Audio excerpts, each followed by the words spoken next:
कन्नगी, जिसने मदुरई शहर को जला दिया था। ये कथा सिलप्पा टिकाराम काव्य में वर्णित है। प्राचीन काल में चोला राज्य के बंदरगाह पुहार में एक धनी व्यापारी रहता था। उसका एक पुत्र था कोवलन, जिसका विवाह पुहार के ही अन्य धनी व्यापारी मनायकन की पुत्री कन्नगी से हुआ। प्रारंभ के कुछ वर्ष उन्होंने बड़े प्रेम और प्रसन्नता से बिताए। एक समय कोवलन पुहार की विख्यात नर्तकी माधवी का नृत्य देखने गया और उसके सौंदर्य पर मुग्ध हो गया और उसके साथ सुख से रहने लगा। माधवी के मोहजाल में फंसा कोवलन वापस नहीं लौटा। जब उसका समस्त धन समाप्त हो गया, उसे अपनी गलती का एहसास हुआ और वो माधवी को त्याग कर वापस कन्नगी के पास लौट आया। कोवलन का सारा धन समाप्त हो चुका था, इसी कारण उसने मदुरई जाकर नया व्यवसाय करने का निश्चय किया। अपनी भार्या कन्नगी को लेकर वो मदुरई की ओर चल पड़ा। कन्नगी ने कोवलन को अपने एक पैर का रत्नों से भरा पायल दिया और उससे कहा कि इस पायल को बेचकर कुछ स्वर्ण ले आए और अपना व्यवसाय प्रारंभ करे।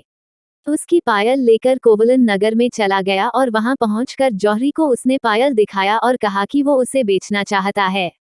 उस नगर की रानी के पास बिल्कुल उसी प्रकार की पायल थी जो चोरी हो गई थी।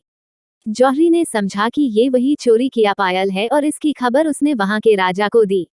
राजा अपने न्याय के लिए प्रसिद्ध था। उसने अपने सैनिकों को आदेश दिया कि जाकर देखे और अगर उस व्यक्ति के पास रानी का पायल मिले तो उसे मृत्यु दंड देकर वो पायल वापस ले आएं।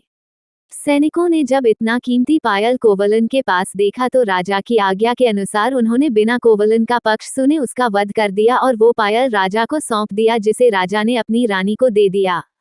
जब कोवलन की मृत्यु का समाचार कन्नगी को मिला तो वो क्रोध में राजा के भवन पहुंची और कहा कि हे नराधम, तूने बिना सत्य जाने मेरे पति को मृत्यु दंड दिया।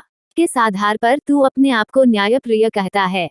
इस पर राजा ने कहा, हे माते, तुम किस प्रकार कहती हो कि तुम्हारा पति चोर नहीं था? उसके पास मेरी पत्नी के पायल प्राप्त हुए। क्या तुम्हारे पास कोई प्रमाण है कि वो पायल उसने नहीं चुराया? कन्नगी ने क्रोधित स्वर में कहा, रे मूर्ख, वो पायल मेरी थी जिसे मैंने अपने पति को बेचने को दिया था। ऐसा कहकर उसने अपना दूसरा पायल राजा को दिखाया। ध्यान से देखने पर पता चला कि वो पायल कन्नगी के थे। रानी के पायल में मोती भरे थे जबकि कन्नगी का पायल रत्नों से भरा था। राजा को अपनी भूल का पता चला, इतने पर भी कन्नगी का क्रोध कम नहीं हुआ और उसने अपने हाथ में पड़े पायल को भूमि पर पटका, जिससे प्रचंड अग्नि उत्पन्न हुई और देखते ही देखते पूरा मदुरई नगर जलकर भस्म हो गया। मदुरई नगर के भस्म होने के बाद भी जब वो अग्नि शांत नहीं हुई तो स्वयं देवी मीनाक्षी प्रकट हुई और उन्होंने कन्नगी का क्रोध शांत किया।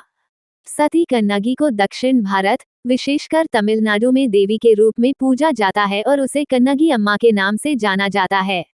तब तक सुनते रहिए।